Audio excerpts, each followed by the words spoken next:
On the night of 17th March 2022, Liah Thomas won the National College Athletics Association NCAA Division 1 for the women's 500-yard freestyle in swimming. Her victory, however, has turned out to be controversial. The problem? Liah Thomas, who is 22 and swims for University of Pennsylvania, is transgender and was born a man. For 3 seasons until 2019, she swam for the men's team. Then, in spring 2019, she started hormone replacement therapy to suppress her testosterone and increase her estrogen. So Liah became the first transgender NCAA champion. The controversy around Liah's victory stems from the belief that as someone who was born a man, Liah would have an unfair advantage over those of her competitors who are actually born female. It is generally accepted that elite male athletes have more physical advantages over elite female athletes. Those who've gone through testosterone-driven puberty have on average more cardiovascular capacity, greater muscular mass, higher tendons and mechanical strength, and denser bones. They also tend to be stronger and taller with longer wingspans. In timed races, men are 10 to 12% faster than women. On average, men have 15 times the amount of testosterone as women. Having already gone through puberty as a male, Liah would quite probably have had these physical advantages. When competing as a man, she performed rather well. In 2010, the NCAA decided that trans women could compete in collegiate women's teams after 1 year of testosterone suppression, so she became eligible to compete in 2020.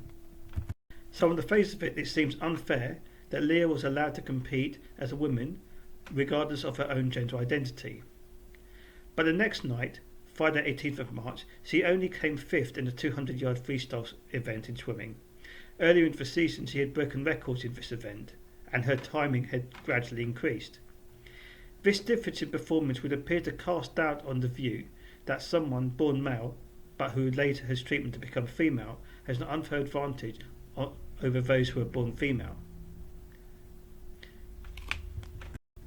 Scientific research around testosterone that is made by the body shows that on the one hand there is a sufficient gap between the range of testosterone levels in men and the range of testosterone levels in women, whilst on the other hand there is enough variability amongst elite athletes for some crossover between men and women. In other words, in general men have higher testosterone levels than women, but some elite female athletes have higher testosterone levels than elite male athletes. The normal healthy range for testosterone levels for CIS women is 0.3 to 2 nanomoles per litre. For women with polycystic ovaries, it can go as high as 5.2 nanomoles per litre. For healthy men, it ranges quite widely between 8.3 and 32.9 nanomoles per litre. The International Olympics Committee requires testosterone levels for trans women to be 10 nanomoles per litre for at least 12 months prior to the first competition. So the question for the IOC is, how do you tell the difference between a trans woman athlete and a man based on testosterone levels? The IAF, the governing body for world athletics, requires trans women to show testosterone levels below 5 nanomoles per litre for 12 months, which would seem to be within the correct range for female athletes. However, there are actually very few studies into trans people's athletic performance, and none of them deal with sport at the elite level. One study by Dr. Timothy Roberts at University of Missouri, Kansas, looked at US military personnel. It found that trans women had an advantage after 1 year of hormone therapy, but the gap with CIS gender women narrowed to 12% after 2 years, but didn't completely disappear. However, Dr. Roberts commented that a 12% advantage would actually be quite small for an elite athlete. To be in the top 10% of female runners, you have to be 29% faster than average women, and to be an elite runner, you have to be 59% faster than average CIS women. In other words, the IAF criteria for trans women is still insufficient to minimise any potential advantage from being born male. On the plus side, for Liah Thomas, she had clearly been able to maintain the correct levels of testosterone for 2 years since starting hormone replacement therapy.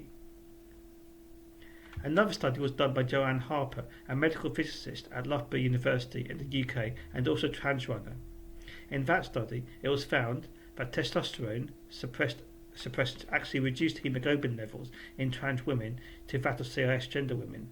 Hemoglobin is the mechanism by which blood transports oxygen throughout the body, including the muscles. If trans women do not have extra oxygen going to their muscles, this would cancel out any unfair advantage. Dr. Roberts also noted that female to male transgender also showed an advantage in some activities compared to CIS gender men. However, the controversy is always about trans female versus female, not trans male versus male.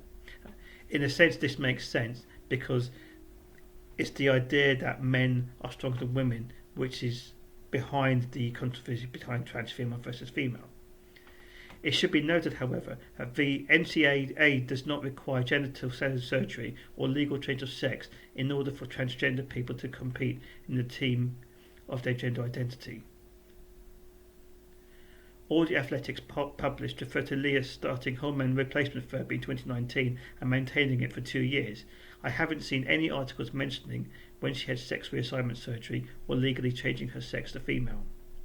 The lack of scientific research into transgender athletics makes it difficult to come to a conclusion as to whether transgender people should be allowed to compete in their preferred gender, especially as being transgender does not necessarily mean having sex reassignment surgery. Nevertheless, it is clear that as far as sport is concerned, no one is simply relying on individual feelings. Based on the science and the facts available, I do not see that Liah Thomas necessarily had an unfair advantage over CIS gender female competitors. Furthermore, I think it's perfectly possible for transgender female athletes to compete on equal footing with CIS female athletes.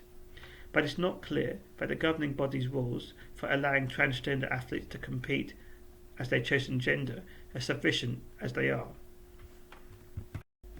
Whilst a lot more scientific research is required into transgender people, I do not think that a lack of research should preclude transgender people from taking part in sport as long as there are transparent, measurable criteria that are based on the known science. The problem, however, without an accepted scientific definition of what it means to be a man or woman, or male or female, the controversy around transgender athletes is going to continue. What do you think? Do you think transgender athletes should be allowed to compete as the gender they identify with, or should it be strictly kind of male, female, and without any transgender athletes at all? Leave a comment below. Please like this video and subscribe to my channel.